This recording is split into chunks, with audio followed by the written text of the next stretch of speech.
참 좋으신 주님의 은혜와 평화가 여러분에게 임하시기를 빕니다. 가을이 어느새 우리들 곁에 와 있습니다. 먼저 떨어진 낙엽에 고운 빛이 비치는 걸 보니 주변의 산들이 점점 가을빛으로 물들어갈 것입니다. 우리 단양의 가을은 참으로 아름답죠. 눈이 시원해지는 높은 하늘이 좋고 꽃끝으로 들어오는 상쾌한 공기가 좋아서 우리는 지난 여름에 우리를 힘들게 했던 무더위를 잊게 됩니다. 온갖 열매가 익어가는 계절, 그래서 이 가을을 결실의 계절이라고 부르죠. 살아온 지난 시간을 반추하고 싶은 계절, 그래서 이 가을을 사색의 계절이라고도 부릅니다. 우리 인생도 사계절이 있다면 여러분들은 지금 어느 계절을 살고 계십니까? 대부분 가을을 살고 계셔요. 제가 아까 쭉 둘러봤더니 일부에도 마찬가지고 지금 이 시간에도 대부분 가을을 살고 계십니다. 조연주 집사님 특별히 여름을 빼줄게요. 그래요. 우리 인생이 가을이라면 더 아름답게 물들어가고 더 향기롭게 익어갔으면 좋겠습니다. 살아가는 여러분, 이 가을은 우리 신앙인들에게 있어서 기도의 계절인 것을 꼭 기억하셔야 됩니다. 가을은 나에게 있어서는 기도의 계절이다. 이것은 이제 날씨가 선선해져 가지고 기도하기 좋은 계절이라 이 뜻이 아닙니다. 가을이 기도의 계절이라고 하는 것은 이 가을에는 꼭 기도해야 된다. 반드시 기도해야만 되는 계절이다 라고 하는 뜻입니다. 왜냐? 기도에는 되돌아보는 힘이 있습니다. 기도하면서 나 자신을 살피게 됩니다. 기도하면서 지난 시간들을 되돌아봅니다. 봄에 있었던 일, 여름에 있었던 일, 기도하면서 되짚어보면서 정리할 수 있거든요. 이 가을에 그래서 기도하게 되면 먼저는 감사한 것이 많아집니다. 하나님께서 지켜주셨구나. 하나님께서 인도해 주셨구나. 하나님께서 함께 해주셨구나.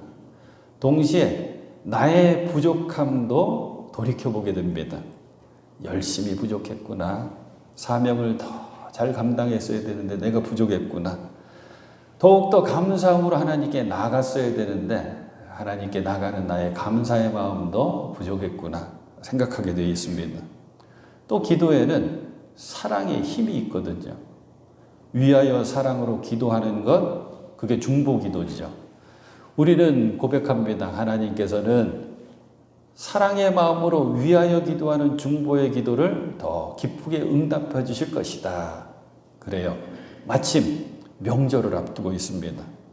여러분들이 그토록 간절히 기도하는 자녀손들 그리고 가족들을 위한 중보의 기도가 더욱더 깊어지는 계절이 될 수 있기를 부탁하고 축복합니다. 이 가을은 분명 기도의 계절입니다. 그래서 이맘때가 되면 떠올리게 되는 시 한 구절이 바로 주보의 시로는 가을의 기도라고 하는 김현승 시인의 기도입니다. 우리 장로님께서 기도 말미에 이 가을의 기도로 아름답게 기도를 마무리해 주셨는데 가을에는 기도하게 하소서, 가을에는 사랑하게 하소서, 가을에는 홀로 있게 하소서. 사랑하는 것도 기도가 함께 해야 되죠. 홀로 있는 시간도 사실은 기도 시간입니다. 가을은 역시 기도의 계절입니다.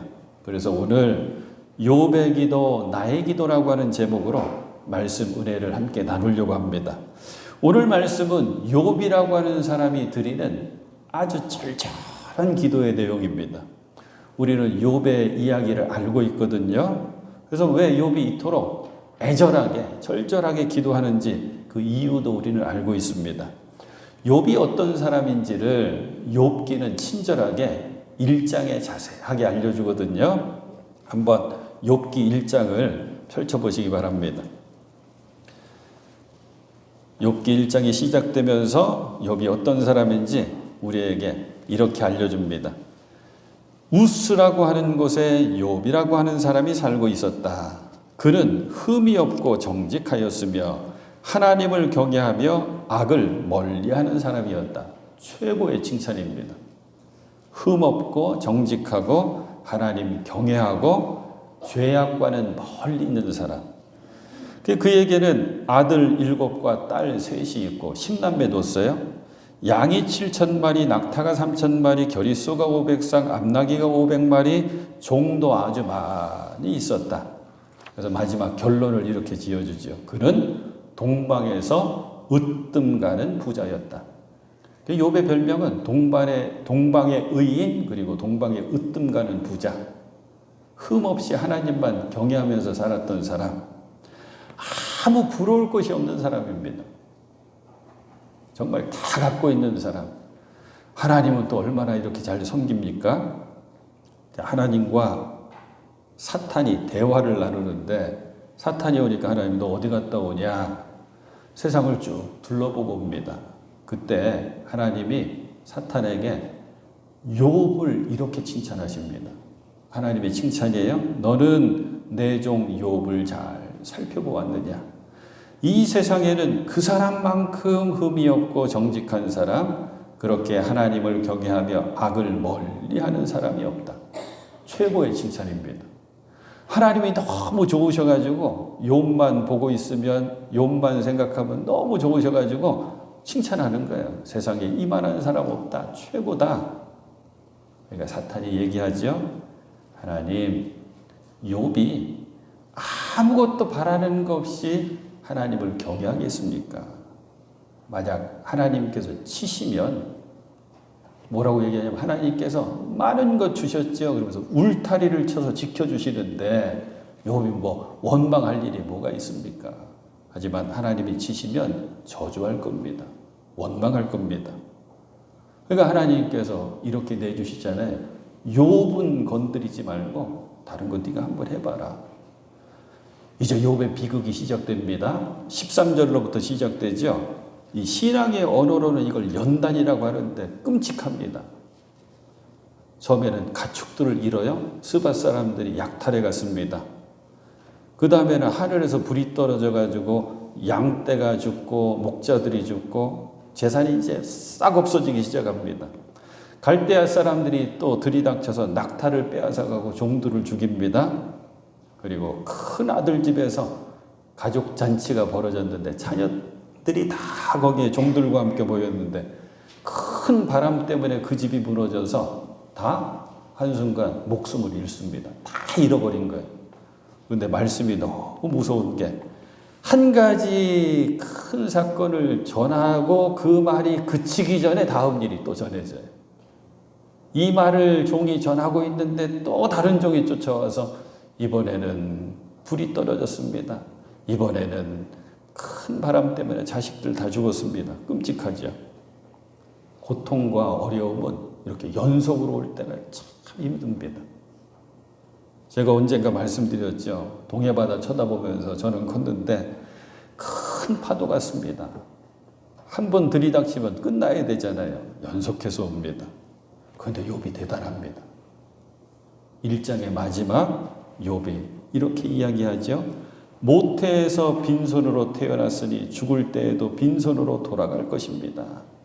내가 적신으로 왔으니 적신으로 돌아가도 된다. 주신 분도 주님이시요 가져가신 분도 주님이시니 주님의 이름을 찬양할 뿐입니다. 맨 마지막 욥기 1장 22절은 욥의 이 모습을 이렇게 우리에게 알려줍니다. 이렇게 욥은 이 모든 어려움을 당하고서도 죄를 짓지 않았으며 어리석게 하나님을 원망하지도 않았다.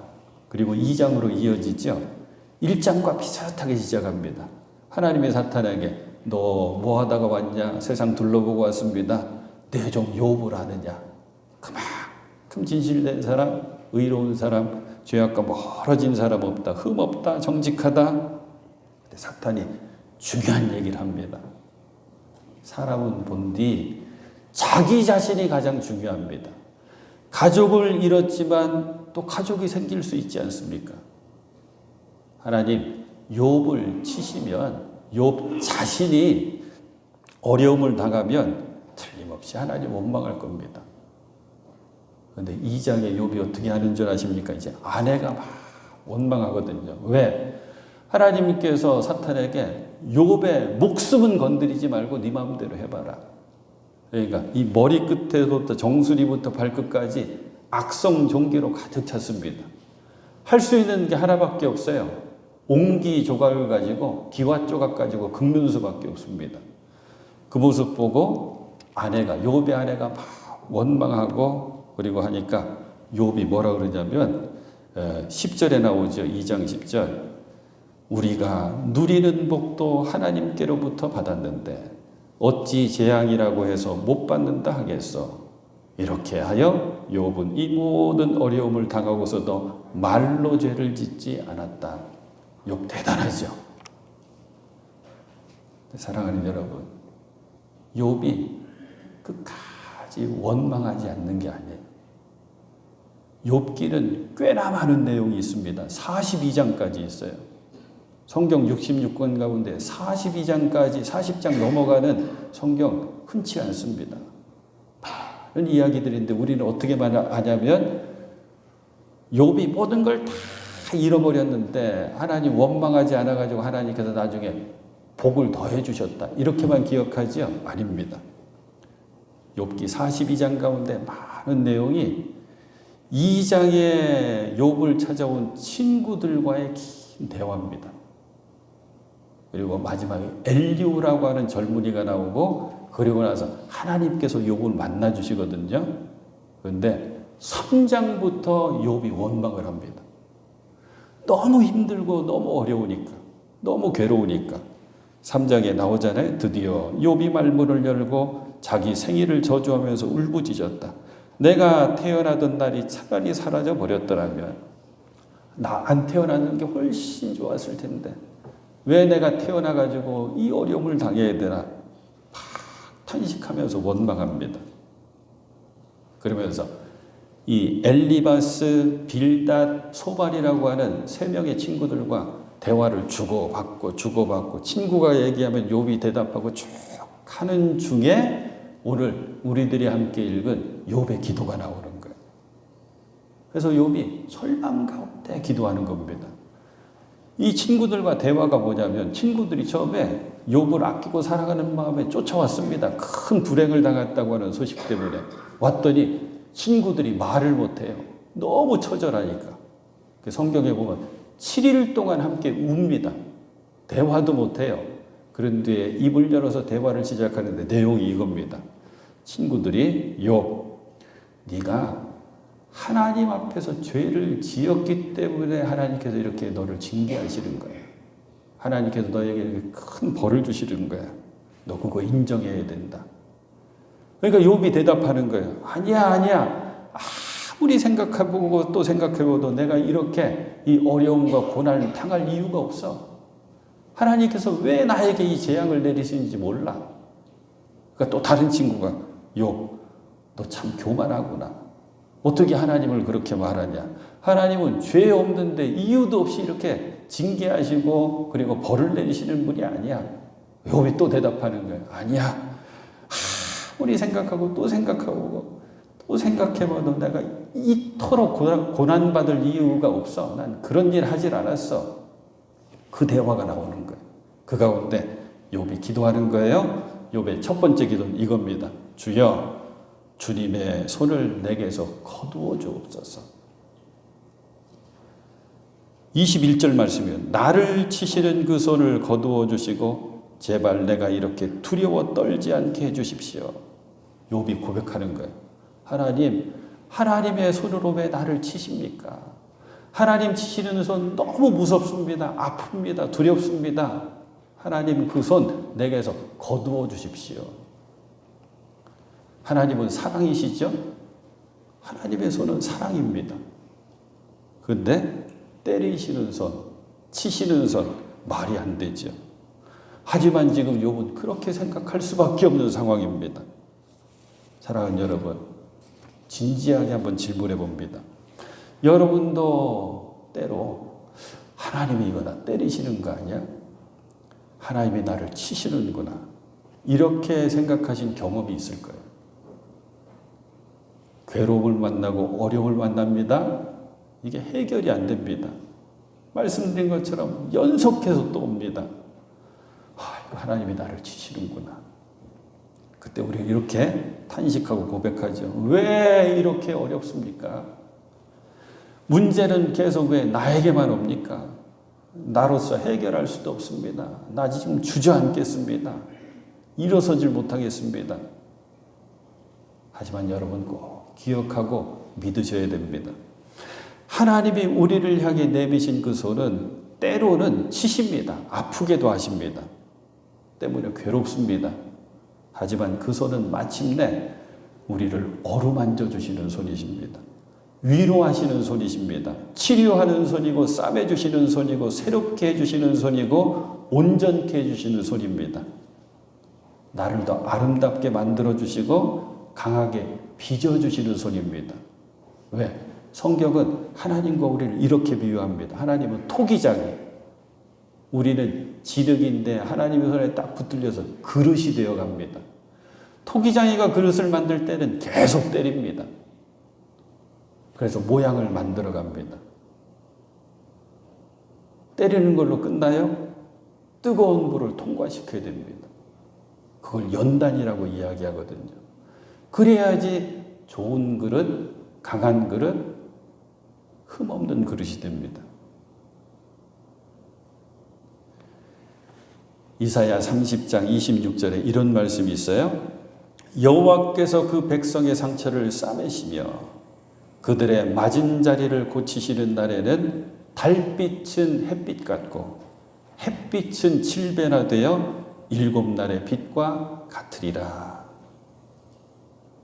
이 하나님의 손길을 꼭 놓치지 말고 기억하는 여러분 되실 수 있길 축복합니다. 그래서 욥의 기도, 주여 주님의 손을 내게서 거두어 주옵소서라고 하는 기도 대신에 나의 기도로 바꿔야 됩니다. 나의 기도는 이런 것입니다. 주여 주님의 손을 내게서 떼지 말아 주십시오. 끝까지 붙잡아 주십시오. 이 기도를 우리가 드려야 됩니다. 주님 계속해서 저를 만들어 주시고 연단해 주옵소서. 계속해서 저를 만져주셔서 온전한 모습 간직하게 하여 주시옵소서. 주님의 손 떼지 마시고 붙잡아 주시옵소서.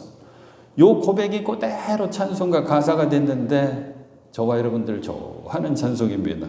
진흙과 같은 날 빚으사 주님의 형상 만드소서.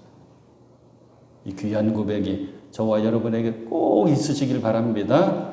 이 계절 우리들의 기도, 나의 기도는 주여 주님의 손을 내게서 떼지 마시고 나를 끝까지 만져주시고 마침내 온전케 하여 주시옵소서.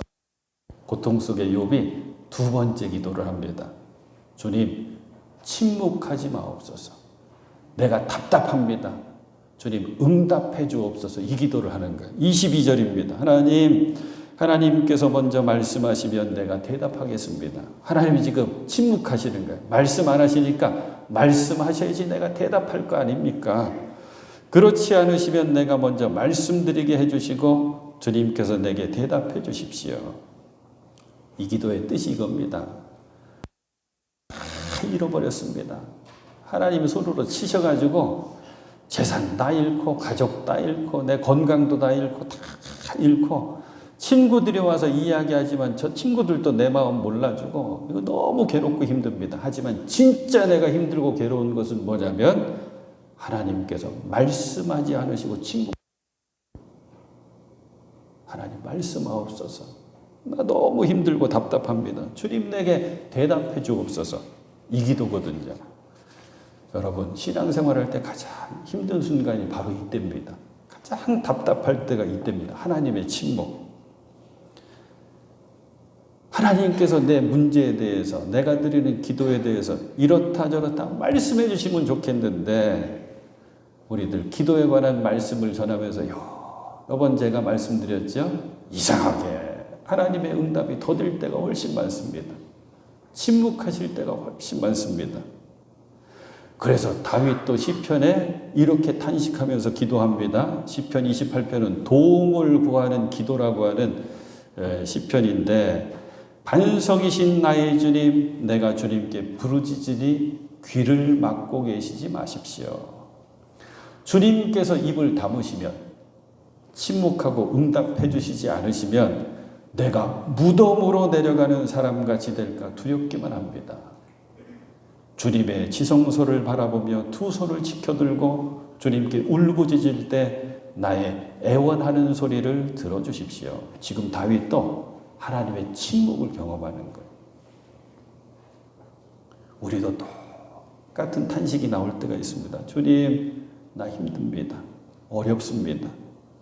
침묵하지 마시고 제발 응답해 주십시오. 한 말씀이라도 제게 말씀해 주십시오. 정말 하나님의 침묵은 힘들거든요.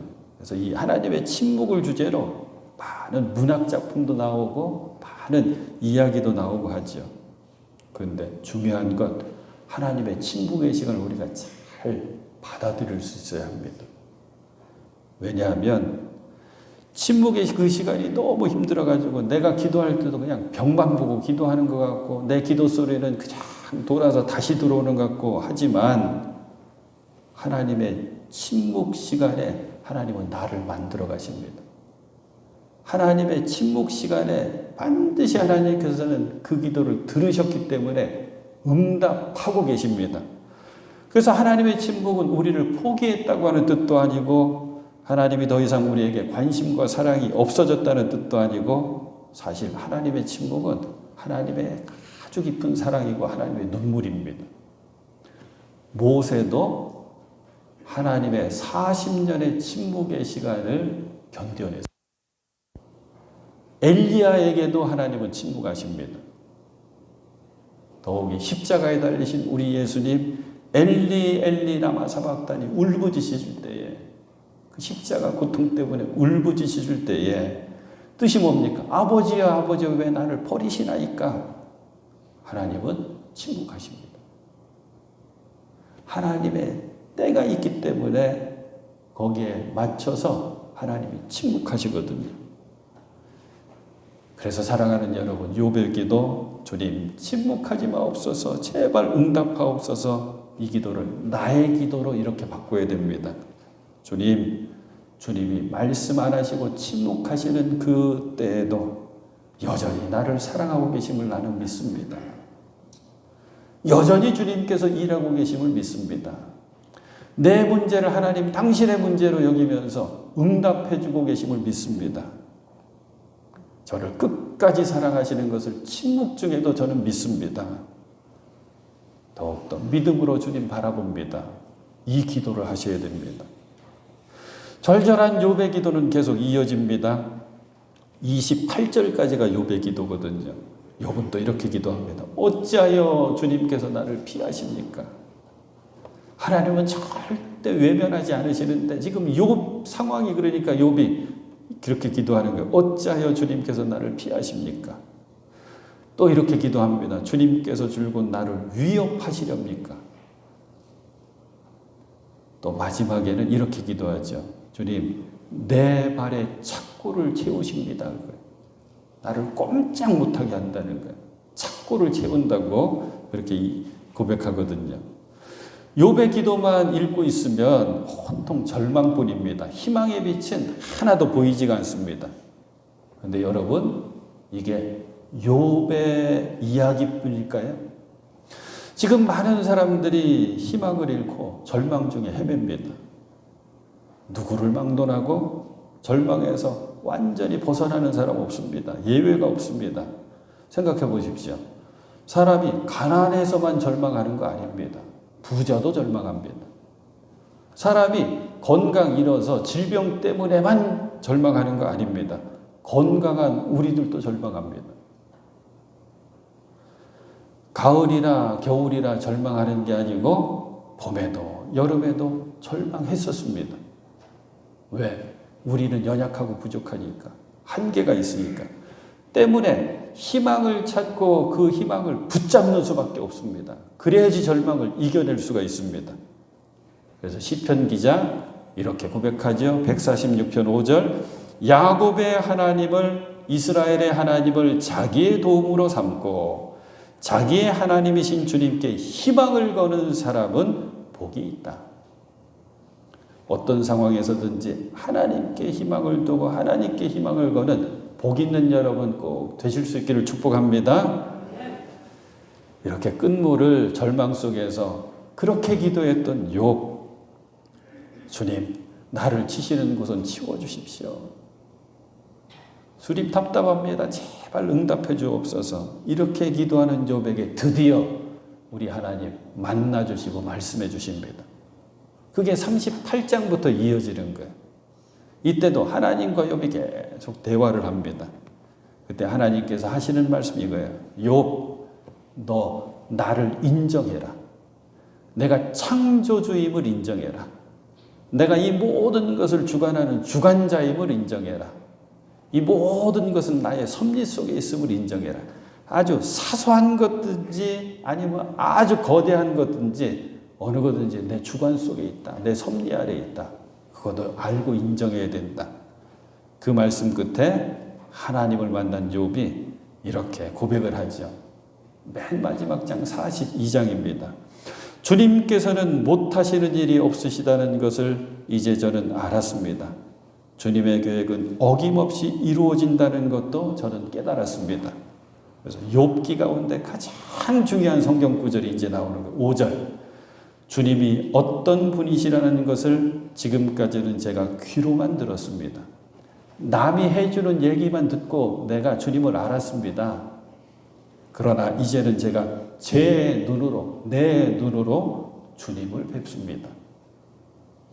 내가 이 고난 속에, 연단의 시간 속에서 진정 주님을 내가 만났습니다. 이렇게 고백합니다.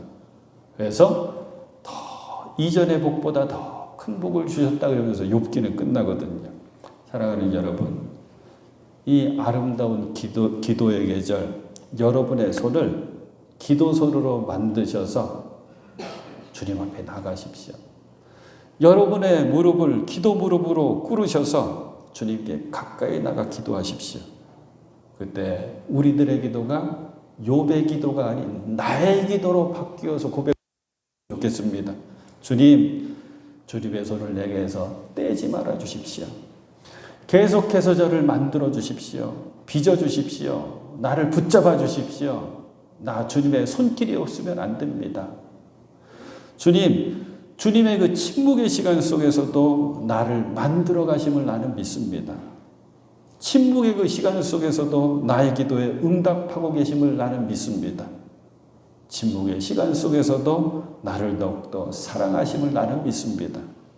주님의 뜻, 주님의 때를 잘 기다리면서 침묵 속에서도 나를 사랑하시는 주님을 꼭 의지하고 바라보고 주님 놓치지 않게 하여 주시옵소서. 이 가을에 이렇게 기도하시는 사랑하는 여러분들 꼭 되실 수 있기를 우리 주님의 이름으로 축원해 드립니다.